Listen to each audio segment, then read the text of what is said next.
Montana Territory. Autumn of 1882, the wind carried ash across the valley like snow, and the smell of smoke still clung to the pines. Brenner Thorne tightened the reins of his gelding as he crested the ridge. From there, he could see the remains of a cabin nestled in a clearing below. The roof had caved in, walls blackened to bone. The fire had taken everything, almost everything. He spotted movement small, slow. A figure knelt in the soot, surrounded by what used to be home. She had not seen him yet. Her dress was torn, hair tangled with ash. In her arms, she held a doll, its face scorched, one eye gone. She rocked slightly, not crying, not speaking, just holding that doll like it was all she had left. Brenner dismounted without thinking. His boots sank into the soft earth as he approached. "Miss," he called gently, not wanting to startle her. The woman looked up. Her face was streaked with soot, her lips cracked, but her eyes, those wide, hollow eyes, met his like she was trying to remember how to breathe. "My name's Brenner Thorne," he said. "I saw the smoke from miles out." She blinked slowly, as if his words had to fight their way through her ears. He dropped to one knee beside her. "Are you hurt?" She shook her head. "No," she said, voice raw. "They are. Who, my children?" Her voice cracked, and the doll slipped from her arms into the ash. She looked at it like it had just died, too. "They were here when the fire started," she whispered. "I went to the creek. I was only gone a little while." Brenner's chest tightened. "Do you know what caused it?" She looked past him toward the trees. "No, I just came back and it was already burning. I tried to get in. I tried." He picked up the doll and brushed it off. Her hands trembled as she took it back. "What's your name?" he asked softly. She hesitated. "Sadie Tallen," he nodded. "Sadie, I am real sorry for what happened here. I do not know what you need right now, but I am not leaving you here alone." Her eyes filled, but the tears refused to fall. "There's nowhere else to go." "Then I will take you somewhere," he said. "My ranch is a few hours west. You can rest there, eat. You do not have to decide anything else yet." She looked down. "Why are you helping me?" "Because I would not want my sister or anyone to be left alone in this." Sadie stared at the ruins a long moment, then she nodded barely. Brenner helped her to her feet. She swayed and he steadied her with both hands. She was light, too light, and her fingers clutched the doll like it was part of her. He helped her onto his horse, then climbed up behind her. She stiffened but did not protest. They rode in silence, the wind cold now, the sky turning gray with dusk. By the time they reached his ranch, the sun had dipped low. Brenner's house was simple, 2 rooms, a porch, smoke curling from the chimney. He helped her down, careful not to crowd her. Inside, he lit the lantern and stirred the fire. "You can sleep in the bed," he said. "I will take the floor." Sadie stood in the middle of the room, doll still in hand. "I do not know how to sleep anymore," he paused. "You do not have to tonight, just sit, warm up. I will get you something to eat." Brenner ladled stew from the pot he'd left simmering and set it in front of her. She ate slowly, like she was just remembering how, when she finished, he handed her a folded blanket. "The bed's made. If you change your mind." She nodded and moved to the corner, curling up in the rocker instead. The doll remained in her lap. He watched her with quiet concern, then lay down near the hearth, staring into the flames. In the middle of the night, he heard her whisper. Their names were Henry and Hope.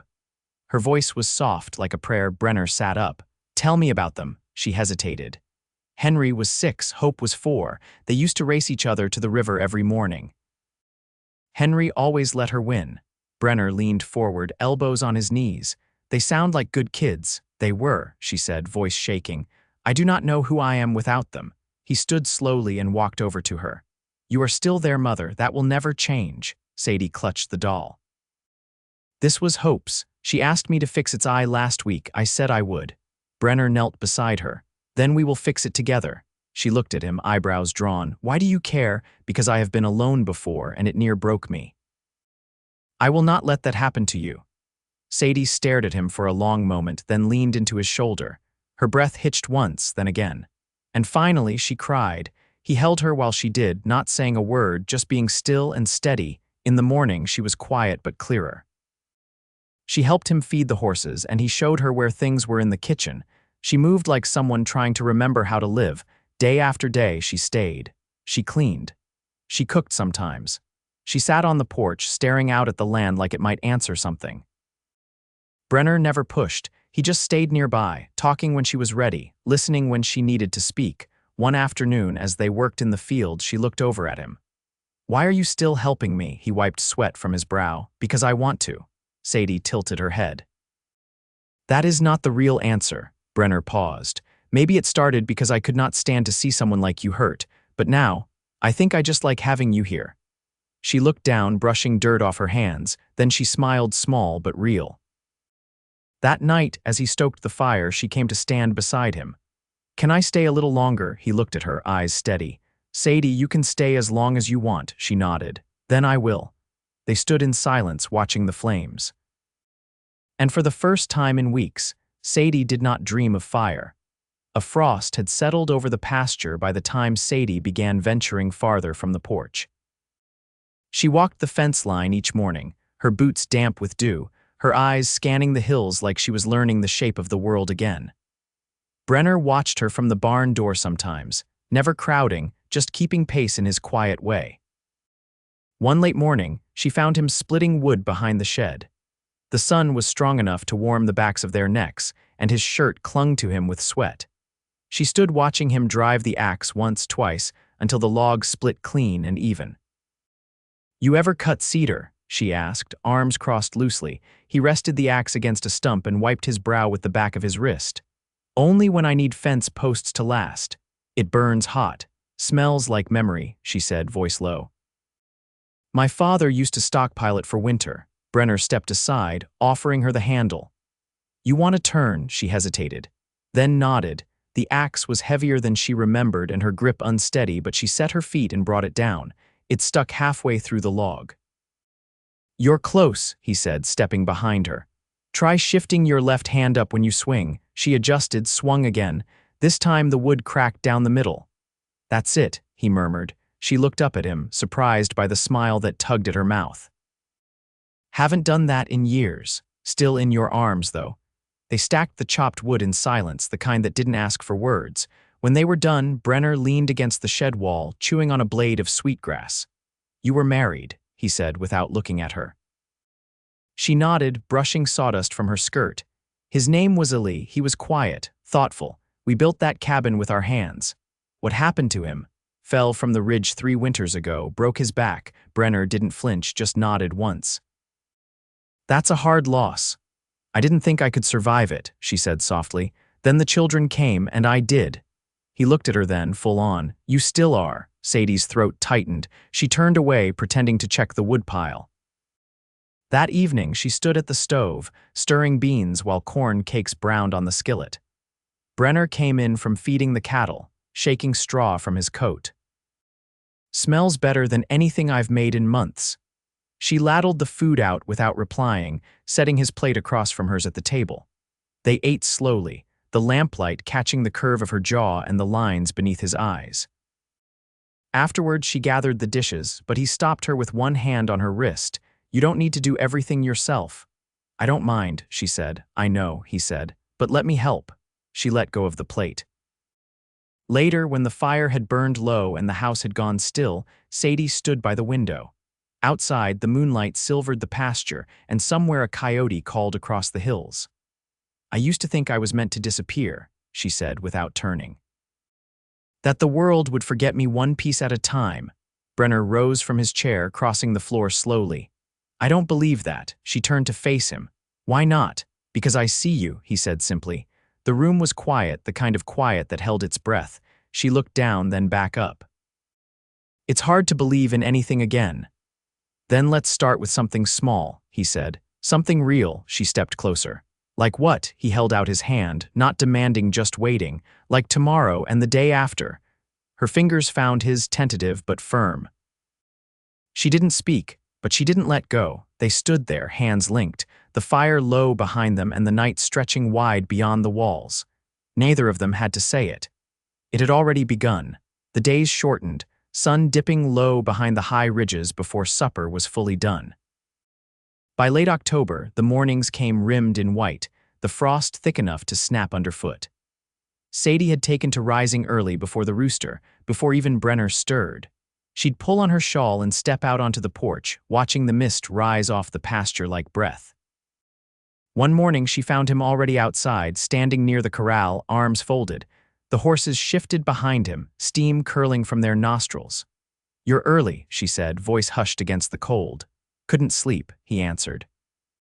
"Thought I heard something in the night, coyotes, maybe." She stepped closer. "You didn't go looking?" "Not yet. Figured I'd wait till you were up." Sadie tilted her head. "You always wait on someone else." He gave a half shrug. "Only when it matters." They followed the sound together, low, rustling, moving just along the tree line north of the barn. Brenner carried his rifle, held low but ready. Sadie kept pace, her palms tucked into her sleeves. They found the source before noon. A young heifer tangled in a patch of snowberry and wiregrass, leg caught under a fallen branch. Her cries were hoarse from the struggle, flank heaving. "She's been here a while," Sadie whispered. "Could have broken something," Brenner said, already kneeling beside her. It took some time.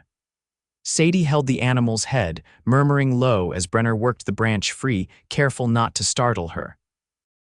When at last the calf staggered to her feet, Sadie's skirt was streaked in mud and her hands raw from the cold. They walked back slow after turning the calf loose into the lower pasture. "You're good with animals," he said. "I used to be," she answered. "I forgot for a while." Brenner glanced sideways. "You remembered easy." She didn't reply, but her mouth turned at the corner, soft and quiet. That evening, she sat at the table mending one of his shirts, her needle moving steady through the worn cotton. He watched her from the rocker, boots off, his bare feet stretched toward the fire. "You didn't have to fix that," he said. "I know." He leaned forward, elbows on his knees. "I've been thinking about the land east of the barn. It's flat, good sun. Could fit a garden come spring." She didn't look up. "What would you plant?" "Beets, beans, maybe corn if we get enough rain." She paused, needles still. "You'd need someone who knows how to keep squirrels off it." "I might know someone," he said. Her eyes lifted to his, and for a moment they just looked. Nothing rushed. No need to say anything more. A week later, they rode out to the trading post together. It was a long ride, nearly half a day down the old wagon road, the cottonwoods already bare along the creek. Sadie rode astride on Brenner's spare mare, skirts gathered neatly, hands sure on the reins. The trading post was low-roofed and weather-worn, with a split-rail hitching fence and a porch that creaked underfoot. Inside, it smelled of tobacco, oilcloth, and dried apples. She moved through the shelves with purpose, choosing flour, a bolt of muslin, and a small tin of buttons. Brenner added nails, lamp oil, and a new bridle strap.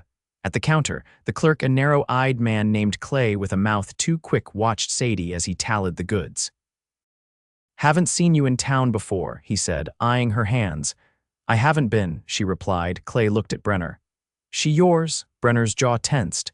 "She's with me." Sadie didn't flinch, but she didn't speak again till they were outside, loading the packs. "Doesn't take much for folks to start assuming," she said. "They can assume all they want," Brenner muttered. She adjusted the cinch on her saddlebag. "You didn't answer him." "I said you were with me."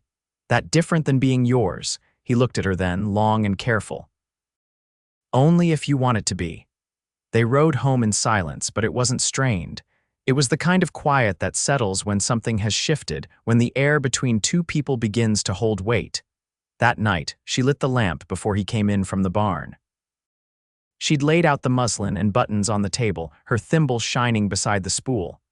"I thought I'd make some curtains," she said, "for the kitchen window." He closed the door behind him, stamping mud from his boots. "You think you'll still be here come spring?" She threaded her needle. "I think I'd miss the air here, and the way the light softens near dusk." He stepped closer, his hand resting on the back of her chair. "I'd miss the sound of your footsteps." Sadie looked up, the lamplight catching the curve of her cheek. "Then maybe I'll stay." Brenner didn't speak, just reached out and gently took her hand. She let him. Outside, the wind kicked up over the hills, but in the little house, the walls held steady. There was nothing hurried in the way they stood together, nothing grand. Just the slow, certain beginning of something rooted deep. The snow came early that year. Not a heavy fall, just a thin, dry dusting that traced the fence rails and settled in the grooves of the porch planks. Sadie stood at the window, watching the flakes drift sideways in the wind, her needle paused mid-stitch over a strip of muslin. The kitchen smelled faintly of boiled chicory and soap, and the wood stove ticked as it cooled. Outside, Brenner moved slow through the yard, hauling a sack of oats over his shoulder toward the lean-to. His shoulder had been bothering him since the last cattle drive, though he'd yet to say a word about it. Sadie set her sewing aside and pulled on her shawl. She met him by the barn, her boots crunching over the frozen ground. "You're favoring your right side," she said. He shifted the sack down gently. "Just stiff. You always stiff this time of year," he glanced at her, then away. "Not always." She stepped closer, reaching for the hem of his coat. "Let me see." He didn't protest, but there was a tension in his jaw as she guided him to sit on an upturned barrel. She unfastened the buttons and pulled his coat aside, then pressed her fingers gently to his shoulder. He inhaled sharply. "You tore something," she said. "How long's it been like this? Since the last branding?" "That was weeks ago." "Didn't seem worth complaining about." She shook her head, then went to fetch a clean cloth and a small bottle from the cupboard near the stove. When she returned, she pressed the warmed cloth against the joint, her hand steady. He didn't speak for a long time. Then, voice low, "My father used to say, a man's pain is his own to carry." Sadie met his gaze. "And your father wrong about anything else?" Brenner gave a faint breath of laughter. "Plenty." She held the cloth in place a moment longer, then folded it in her lap. "You don't have to carry everything alone. I'm not used to someone noticing." "You're noticed." The wind picked up outside, rattling the door latch. Brenner looked down at his hands. "What were you like before?" She didn't need clarification. "I was louder, laughed more. I used to sing when I cooked, even if the notes came crooked." "Why'd you stop?" "I didn't know what parts of me were allowed to survive." He looked at her then, eyes steady. "You don't need permission." That night, she cooked with salt pork and dried sage. The fire crackled behind them as they ate, the warmth of the room pulling shadows into soft corners. After supper, she brought out the worn box of sewing notions and began piecing together scraps for a quilt. She worked in silence, but there was no weight to it, only comfort. Brenner sat on the floor by the hearth, whittling a piece of pine into what was beginning to resemble a horse. The knife moved clean in his hand, the shavings curling like ribbons. "You doing that for the calf?" she asked. "For you?" Sadie looked up, surprised. "I noticed you don't keep anything at your bedside. Thought maybe this could sit there." She reached for the carving. "It's not finished." "I know, but it started." She ran her thumb over the rough edges of the wood, then looked across at him. "When did you decide to let me stay?" He didn't hesitate. "The moment you said you'd try." She set the carving down gently on the table. "I used to think love was something that happened all at once, like a match struck in the dark. And now," she leaned back in her chair. "Now I think it's more like winter wheat, buried deep, slow to show, but it survives the frost." He stood, crossing the floor with quiet steps, and stopped in front of her. "I want to build something with you," he said. "Not because you need me, but because I need you." Sadie rose to her feet, her voice barely above a breath. "Then let's plant that field come spring." He took her hands in his, rough palms meeting calloused fingers, and she didn't pull away. Out beyond the window, the snow kept falling, soft and steady, but inside the house, the light held warm and certain. They stood together, not as pieces of what had been lost, but as the beginning of something whole. The last of the snow melted into the earth by mid-March, turning the pasture into a soft, spongy stretch of brown and green. The soil held the memory of winter, but the air began to shift warmer during daylight, with the scent of thawed loam and the faint sweetness of budding chokecherry. Sadie stood barefoot just beyond the porch, her skirts lifted slightly above the ankles, toes sinking into the soft ground. She bent low and pressed 2 fingers to the dirt. "Still cold, but it'll take seed soon." Brenner leaned against the fence, arms crossed. "You reckon you'll plant that garden you talked about?" "I've been saving onion sets in the cool bin. Got a mind to try potatoes too." "You'll have help." She turned toward him. "You ever planted potatoes before?" He pushed off the fence, stepping closer. "No. But I figure I can dig a straight trench if I have someone to show me." Sadie studied him a moment, then nodded once. That afternoon, they raked the garden plot by the barn, their shadows long behind them. Brenner worked without complaint, stopping only to pull off his coat when the sun climbed highest. Sadie moved alongside him, sleeves rolled, hair pinned back in a tight knot that kept falling loose. They didn't speak much, But the rhythm of their work fell into step rake, bend, lift, pause, and when they did talk, it was only to say what needed saying. Near sundown, she straightened and placed a hand on her lower back. I'd forgotten how heavy spring feels before things start to grow. Brenner set down the rake. Come sit a minute. They settled on the log bench near the tool shed, the sky streaked orange behind the ridge. He passed her a tin cup of water and she drank slow, eyes on the light shifting across the field. You ever think much about what comes next? She asked. Most days. What does that look like for you? He rubbed his palms together. I keep the land steady, keep the stock healthy. Fix what breaks, and if I'm lucky, share it with someone who wants to stay. She nodded, her voice quiet. I want a life that's honest, one where I don't have to wait for something to go wrong before I let myself be happy. He turned to her. You think we could build that here? I think we already are. That evening, she unpacked the muslin she'd been saving and began cutting it into strips for curtains blue-patterned, with tiny white sprigs. She worked at the table while Brenner shaved shavings for the stove, the smell of pine curling into the room. As the lamp burned low, she folded her hands over the cloth. You ever been to church? Some, he said. Mostly when my mother made me. I've been thinking about going.